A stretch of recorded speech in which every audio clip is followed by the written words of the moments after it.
तो मैम आपका अकाउंट ना इस समय माइनस हो चुका है कितना, $4500। और आपका टोटल बैलेंस जो था स्टार्टिंग में कितना था, 10,000 का। मैम मोटा मोटा ना 45% माइनस हो गई है। अब मैं आपको वो सिनेरियो बताता हूँ कि अगर कभी आप लोग इतना माइनस हो जाओ तो करना क्या है, अकाउंट को रिकवर कैसे करेंगे। पहली बात, अकाउंट इतना माइनस होना नहीं चाहिए, वो भी मैंने आपको समझाया है। लेकिन देखो कथनी और करनी में ना फर्क होता है। ये सिचुएशन हर ट्रेडर के साथ कभी ना कभी आएगी, मेरे साथ भी आई है, अब भी आती है। तो ये कहना कि माइनस नहीं होंगे, ऐसा नहीं हो सकता, असंभव है। जितने भी लोग ये कहते हैं ना कि नहीं होंगे, वो झूठ बोलते हैं। वो भी खुद माइनस होते हैं, है ना, मैं भी होता हूँ। लेकिन सवाल ये पैदा होता है कि हार करके जो जीत सके ना, उसको कहते हैं ना मुकद्दर का सिकंदर। तो रिकवरी करने के बाद अगर हम अपने सॉरी अकाउंट का लॉस करने के बाद अगर मैं रिकवर कर सकूं अकाउंट को, तो ये है मेन मुद्दा, ये है मेन गेम कि वो कैसे होगा। तो अब मैं ना उसके बारे में बात करने जा रहा हूँ। आपका अकाउंट मोर देन 45% माइनस है, ठीक है। तो आप इस बात को समझना कि अकाउंट रिकवर कैसे होगा, ठीक है मैम। अच्छा, आपका अकाउंट माइनस हुआ, तो जब माइनस होता है तो मैं क्या बताता हूँ आपको, समझ में नहीं आ रहा, इक्विटी उड़ती चली जा रही है, तो बहुत ज़्यादा नीचे नहीं जाना। अगर आपके लेवल ब्रेक हो गए हैं तो हम स्टॉप लॉस यूज़ ना करके पोजीशन को हेज कर देते हैं। जितने भी लोग ये वीडियो देख रहे हैं ना, तो प्लीज़ याद रखिएगा, हम लोग स्टॉप लॉस यूज़ नहीं कर रहे हैं। हम क्या कर रहे हैं, हमने अगर बाई की पोजीशन ले रखी होती है, मार्केट गिर रही होती है, माइनस में जाते हैं, तो हम इक्वल साइज की सेल की पोजीशन ओपन कर देते हैं। यानी कि हम क्या करते हैं, अपने अकाउंट को हेज कर देते हैं। मतलब अगर मैंने एक लॉट का बाई ले रखा है और मैं माइनस हो रहा हूँ, तो मैं एक लॉट का सेल मार दूंगा और उसको मार्केट को ऐसे ही छोड़ दूंगा। अब मार्केट चाहे ऊपर जाए चाहे माइनस नीचे जाए, मैं जितना माइनस हूँ मैं उतना ही माइनस रहूंगा। ना मेरा माइनस बढ़ेगा ना मेरा माइनस घटेगा, क्योंकि मैंने दोनों साइड पे ट्रेड ले रखे हैं। इसको बोलते हैं हेज कर देना। अब हमने ऐसे करके छोड़ दिया टोटल पोजीशन को हेज करके। अब रिकवरी कैसे होगी, आपको कोई ऐसा पॉइंट चाहिए जहां से कि आपको कंफर्म हो कि मार्केट में होने क्या वाला है, ठीक। लेट सपोज कि आपको ना कोई ऐसी कंफर्मेशन मिल जाती है, मार्केट या तो ऊपर जाएगी या मार्केट नीचे आएगी, इसके अलावा मार्केट कहीं और नहीं जाएगी। अब आप क्या करेंगे, अगर आपको कंफर्मेशन हो गई कि मार्केट ने ऊपर जाना है या मार्केट ने नीचे जाना है, तो आप उसी हिसाब से चीज़ों को प्लान करेंगे। अब मैं आपको बताता हूँ करना क्या है, ठीक है। अब हम क्या करेंगे,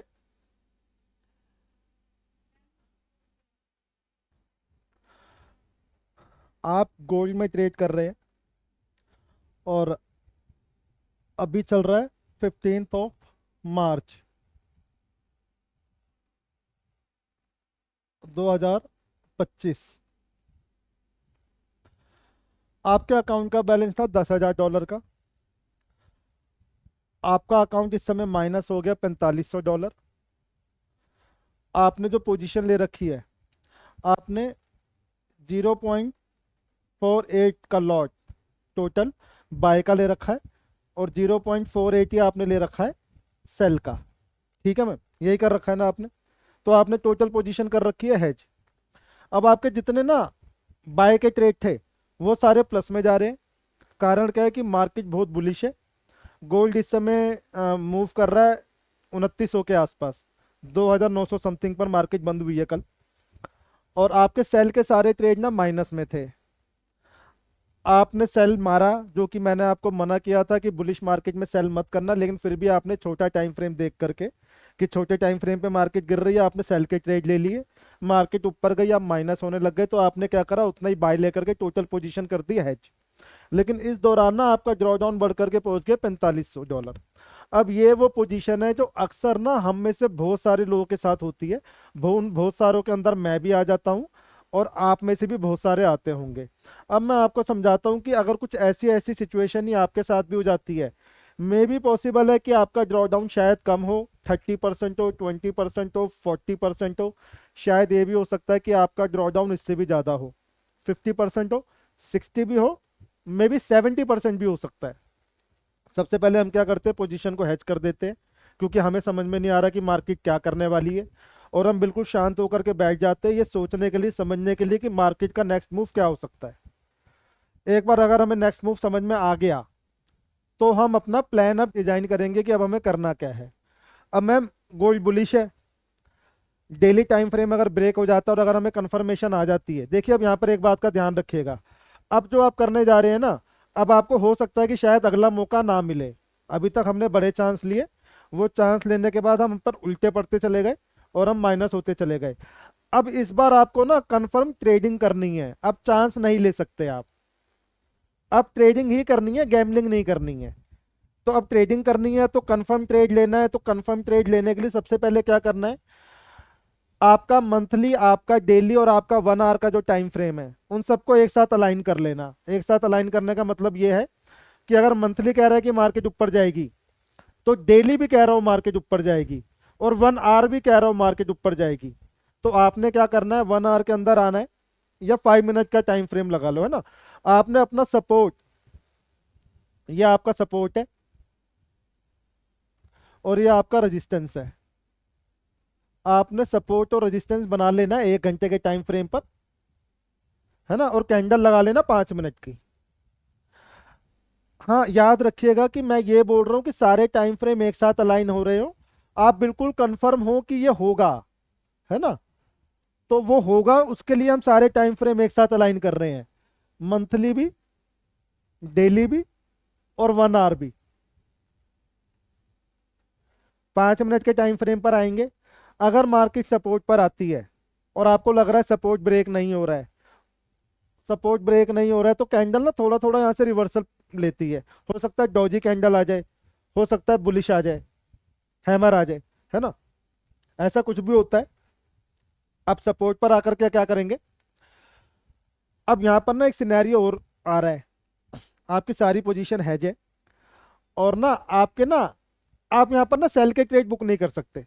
जनरली हम क्या करते हैं कि सेल के ट्रेड बुक कर लेते हैं और बाय के ट्रेड को ओपन छोड़ देते हैं ऊपर जाने के लिए। लेकिन अगर आप सेल के ट्रेड बुक करते हो तो सेल के ट्रेड तो आपके माइनस में है, सेल को कैसे खत्म करोगे, कर सकते हो खत्म, सेल को अगर खत्म करोगे तो आपको लॉस बुक करना पड़ेगा, है ना।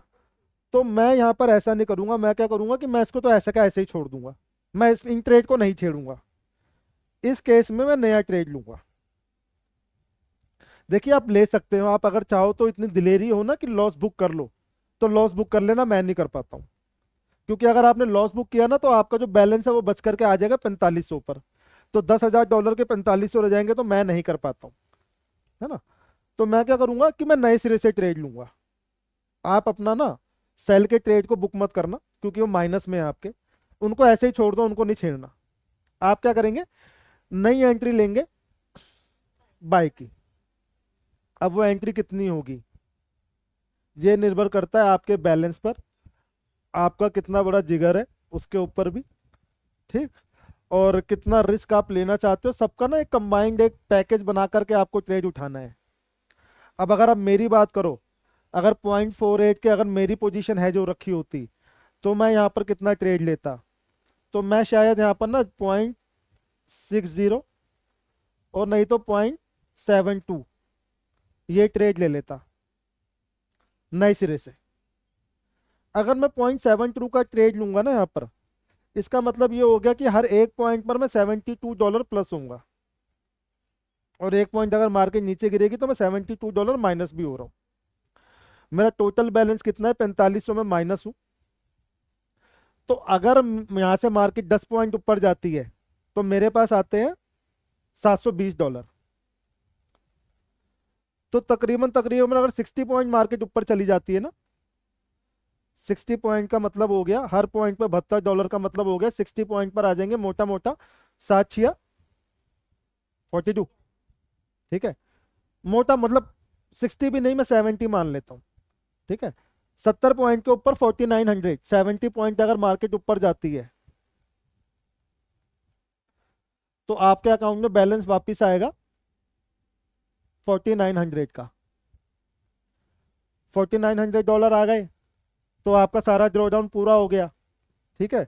तो पेपर पे तो बड़ा आसान लग रहा है, लेकिन प्रैक्टिकली ना कुछ समस्याएं आएंगी। पहली समस्या, ये काम आपने तभी करना है जब आपको बिल्कुल कंफर्मेशन हो कि अब मार्केट नहीं गिरने वाली, मार्केट आपके डायरेक्शन में जाएगी, इस बार आप ट्रेडिंग करेंगे, गैम्बलिंग नहीं करेंगे। दूसरी बात, आपको ये ट्रेड ना बिल्कुल सपोर्ट पर ही उठाना है, या सपोर्ट पे नहीं उठाया तो रेजिस्टेंस ब्रेक होने पे उठाना है। इसका मतलब ये है कि रेजिस्टेंस ब्रेक हुआ है, फॉल्स सिग्नल नहीं था। मार्केट ऊपर जाती है आप ट्रेड ले लेते हो और मार्केट वापस नीचे आ जाएगी तो आप फंस जाओगे। आपको पूरी कंफर्मेशन होनी चाहिए। वो पूरी कंफर्मेशन के लिए हम लोग क्या करते हैं, रीटेस्ट के ऊपर ट्रेड लेते हैं। मार्केट यहां पर रीटेस्ट करे रेजिस्टेंस को, या मार्केट यहां पर सपोर्ट को रीटेस्ट करे और ब्रेक नहीं करती है, तो ये वाला पॉइंट मेरे को सबसे ज्यादा अच्छा लगता है। रीटेस्ट हो रहा है, मार्केट ब्रेक नहीं कर पा रही है, आपको भी दिखाई दे रहा है।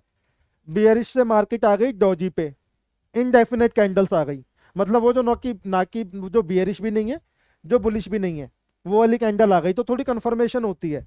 सपोर्ट भी है, या रेजिस्टेंस ब्रेक हो गए तो रेजिस्टेंस भी तो सपोर्ट बन गया ना। इन वाले पॉइंट पर ना आपकी जीत के चांसेस ज्यादा रहेंगे। पहली बात, सॉरी ये मेरी दूसरी बात थी। तीसरी बात, वो जिगर तो आपको अपने अंदर लाना पड़ेगा कि $4500 माइनस हूँ, $5000 ही पड़े हुए हैं, और ना मैं इतनी बड़ी पोजीशन लेने जा रहा हूँ। बड़े सारे लोग ना इस बात पर ना सहमत नहीं होते हैं, वो नहीं बोलेंगे कभी भी ऐसा करने को, लेकिन मैं करता हूँ। कारण क्या है मैं बताता हूँ आपको। देखो मार्केट ना चाहे बुलिश जा रही हो बियरिश जा रही हो, आप एक मन बना के बैठ जाते हो कि मैं तो ना इतने साइज का ट्रेड लूंगा, मेरे को 100 अपने $10,000 के अंदर मेरे को 100 ट्रेड लेने हैं, और आप इस बात को इग्नोर कर जाते हो कि ये जो रिस्क आप ले रहे हो ना, मार्केट अगर आपके फेवर में जा रही है तो भी उतना रिस्क ले रहे हो। मार्केट अगर आपके अगेंस्ट जा रही है, अगर आप अगेंस्ट द मार्केट ट्रेड कर रहे हो तो भी उतना रिस्क ले रहे हो। भाई ऐसा क्यों कर रहे हो?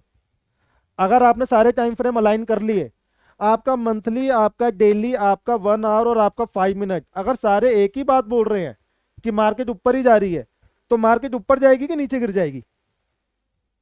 फिर तो 100% चांस है ना मार्केट ऊपर ही जाएगी।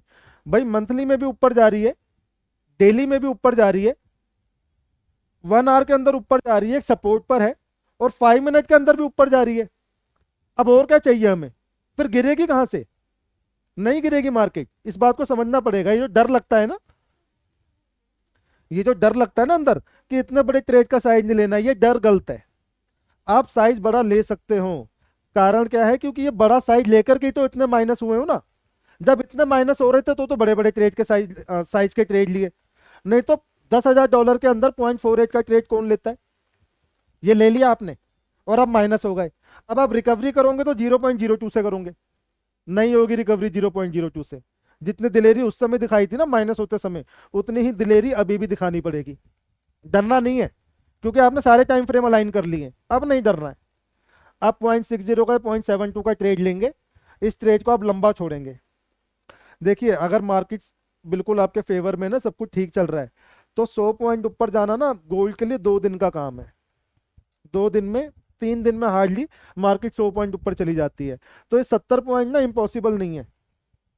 अभी मार्केट 2900 चल रही है, हमने देखा है कि मार्केट कैसे आई है 3000 तक ना, कितने एक महीने के अंदर कहां से कहां पहुंच गई। गोल्ड बहुत ज्यादा बुलिश है। अगर डेली टाइम फ्रेम के अंदर आपको कंफर्मेशन मिल जाती है तो आप 100% एंटर कर सकते हो। मंडे को आप ये देखना कि क्या डेली टाइम फ्रेम आपके साथ अलाइन हो रहा है, ये आप निकल जाओगे बाहर। ये टेंशन वाली बात नहीं है। टेंशन वाली बात क्या है कि आपको अपने आप से लड़ना होता है। हाई मैं ट्रेड लूंगा तो मार्केट नीचे आ जाएगी, मेरी ट्रेड लेती ही मार्केट गिर जाती है। कहीं ऐसा तो नहीं जाएगा हाई मैं इतना बड़ा ट्रेड ले रहा हूँ, हाई ये ना हो जाए, हाई वो ना हो जाए। आपकी लड़ाई ना मार्केट से नहीं है, आपकी लड़ाई ना अपने खुद से है, अपने आप से। अगर आपने अपने आप को जिता दिया, अपने आप से जीत गए, तो आप जीत जाओगे मार्केट से भी। तो ये वो तरीका है कि कैसे आप इससे ड्रॉ डाउन से बाहर आओगे। बात क्लियर हो गई? आपके सेल के ट्रेड माइनस में है, आप इनको बुक नहीं कर सकते हो, आपको नए सिरे से ट्रेड लेना पड़ेगा। हाँ अगर ये आपके सेल के ट्रेड ना पॉजिटिव होते, आपकी पोजीशन है जो थी, और सेल के ट्रेड आपके प्लस में थे, तो आप क्या करते कि सपोर्ट पर आकर के, और अगर सारे टाइम फ्रेम बोल रहे हैं कि मार्केट ऊपर जाएगी, तो आप सेल के ट्रेड सारे प्रॉफिट बुक कर लेते। फिर आपके रह जाते सिर्फ बाय के ट्रेड। आपके पास अगर बैलेंस है ना, और बहुत ज्यादा ड्रॉ डाउन नहीं है, अब 70 पॉइंट चाहिए आपको, तो मैं क्या करता कि मैं तो यहां पर फिर पोजीशन ऐड करता। मैं 70 की बजाय कोशिश करूंगा कि 30 पॉइंट या 40 पॉइंट पे बाहर आ जाऊं। अब ये बात ना मेरे कहने से नहीं होगी, ये बात होगी कि आपके अकाउंट का बैलेंस एक्चुअल में कितना है। आपको प्लान बनाना पड़ेगा पूरा। सबसे पहले तो सारे टाइम फ्रेम अलाइन करने पड़ेंगे। इस बार आप जो ट्रेड लेंगे, मैं फिर से उसी बात पर आ रहा हूं, इस बार आप ट्रेडिंग करेंगे, गैम्बलिंग नहीं करेंगे, क्योंकि अब आपको अगला मौका नहीं मिलने वाला। मान के चलना ये आपका लास्ट मौका है। 2000 बच जाएंगे, 2000 से 10,000 नहीं होगा, 3000 से 4000 से 10,000 फिर भी किया जा सकता है। मैंने कर रखे हैं, अकाउंट उड़ाए भी है, करे भी हैं, आपको पता है ना। तो उतना हो सकता है, लेकिन बिल्कुल ही मैं 10,000 से 1,000 पर आ जाऊंगा फिर 9,000 को रिकवर करूंगा, नहीं होगा, है ना। तो इस बार जो भी करना बड़ा सोच के करना, और यही मैं समझाना चाहता था। कोई सवाल? क्लियर है बात? माइनस में हो तो बिल्कुल ऐसे ही छोड़ दो, नए सिरे से ट्रेड लो, और अगर प्लस में हो तो प्लस वाले ट्रेड बुक कर लो और नई पोजीशन ऐड कर दो। नेक्स्ट क्लास में एक नए टॉपिक के साथ हम फिर से मुलाकात करेंगे। Take care.